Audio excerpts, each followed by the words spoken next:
Assalamu alaikum wa rahmatullah. C'est la cinquième partie de chapitre 8, Loi de Newton et ses applications.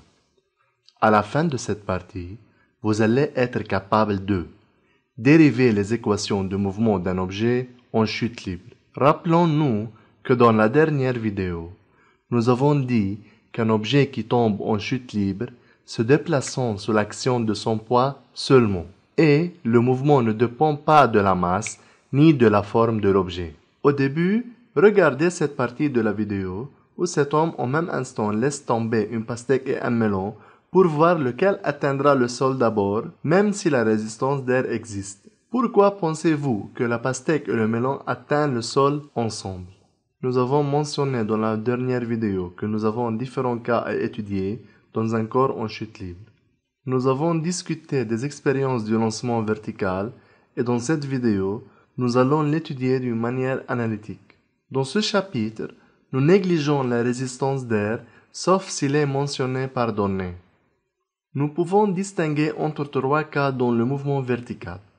Mouvement vertical vers le bas sans vitesse initiale, mouvement vers le bas avec vitesse initiale, mouvement vers le haut, bien sûr avec vitesse initiale. Mais, ce qu'ils ont en commun, que dans tous les cas, la seule force agissante sur l'objet en mouvement est la force gravitationnelle ou son poids, c'est-à-dire il s'agit d'une situation de chute libre.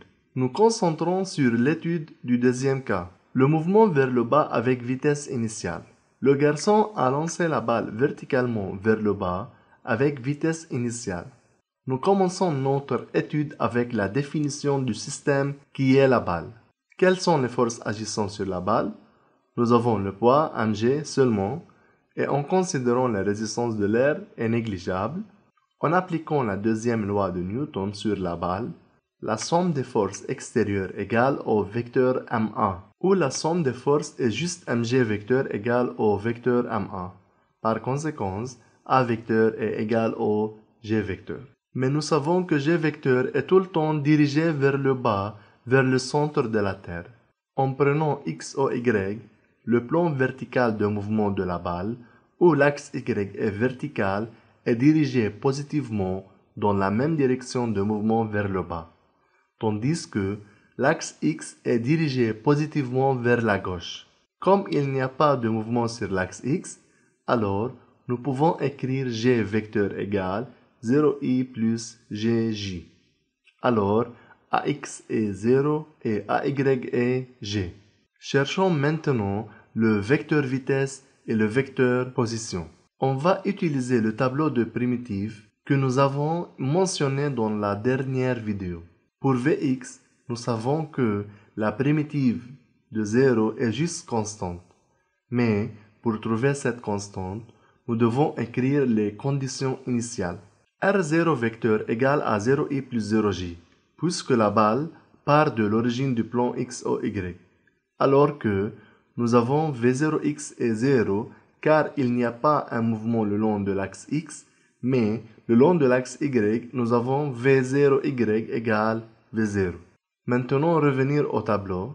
Nous constatons que Vx est juste constante égale 0 parce qu'il n'y a pas de mouvement le long de l'axe x. X est constante parce que c'est la primitive de 0 et aussi c'est 0 d'après la condition initiale. Tandis que le long de l'axe y, Vy est la primitive de la constante g, donc il est écrit comme gt plus V0, où V0 ici est la constante après avoir fait la primitive. Pour trouver y, on fait la primitive de gt plus V0. Commençons par gt. La primitive de gt est 1 demi gt carré.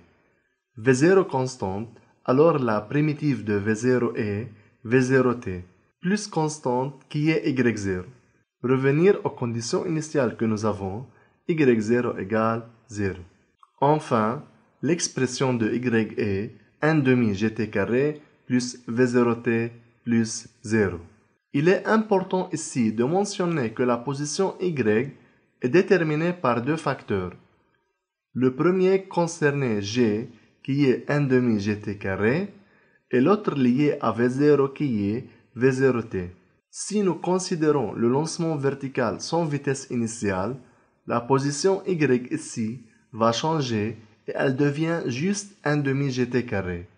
Si g n'existe pas, c'est-à-dire si vous êtes dans l'espace et g n'existe pas dans ce cas, la position le long de y sera juste v0t. Ainsi, la balle sera dans un mouvement rectiligne uniforme. Résoudre cette application. Un pistolet de paintball tire une balle verticalement vers le haut avec une vitesse v0 vecteur de module v0 égale 7 mètres par seconde. Négliger la résistance de l'air. Prendre g égale 10 mètres par seconde carré. Origine de position, le point de lancement O. X ou Y, le plan vertical de mouvement de la balle. Origine de temps, l'instant de lancement T0 égale 0. Posez la vidéo après chaque question et pensez aux réponses. Question 1. Justifiez pourquoi la balle est en chute libre. Puisque la seule force agissant sur ce paintball est son poids, alors il est en chute libre. Deuxième question. Déterminez le vecteur accélération A. Pour chercher l'accélération, utilisez la deuxième loi de Newton. Donc, appliquons la deuxième loi de Newton sur la balle. La somme des forces est égale à ma, mg vecteur égale à ma vecteur, a vecteur égale au g vecteur, donc g égale moins 10j. Question 3. Est-ce que l'accélération varie si la balle lancée est plus lourde et plus petite? Non, c'est la même accélération, puisqu'en chute libre, elle est indépendante de la masse et du volume. Question 4. Écrire les conditions initiales pour la vitesse et la position.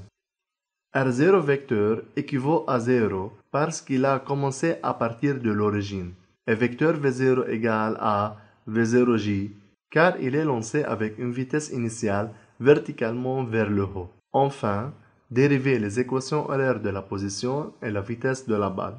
Utilisez le tableau de primitifs. L'accélération AX est nulle et AY est moins 10. Et c'est négatif parce qu'il est opposé à l'axe Y positif. Vecteur V, Vx est égal à la primitive de 0 qui est aussi 0 parce que la vitesse initiale le long de x est 0. Vy, il est de moins 10t plus V0y où V0y est 7, donc Vy égale moins 10t plus 7. Enfin, R vecteur, le composant x est 0 parce qu'il n'y a pas de mouvement le long de l'axe x, tandis que le long de y, nous avons moins 5t carré plus 7t plus y0, et y0 ici est 0 d'après les conditions initiales. Retournons à la pastèque et au melon. Pouvez-vous répondre à la question maintenant? Je vais répéter la question. Pourquoi pensez-vous qu'ils ont atteint le sol en même temps, bien que la résistance de l'air existe? Parce que la résistance de l'air ici est négligeable par rapport au poids de la pastèque et le melon. Confirmons sur les idées principales de la leçon. Vous devez pratiquer la résolution des primitives, les exemples mentionnés dans les vidéos et l'application. C'est la fin de la 5e partie. Merci pour votre attention.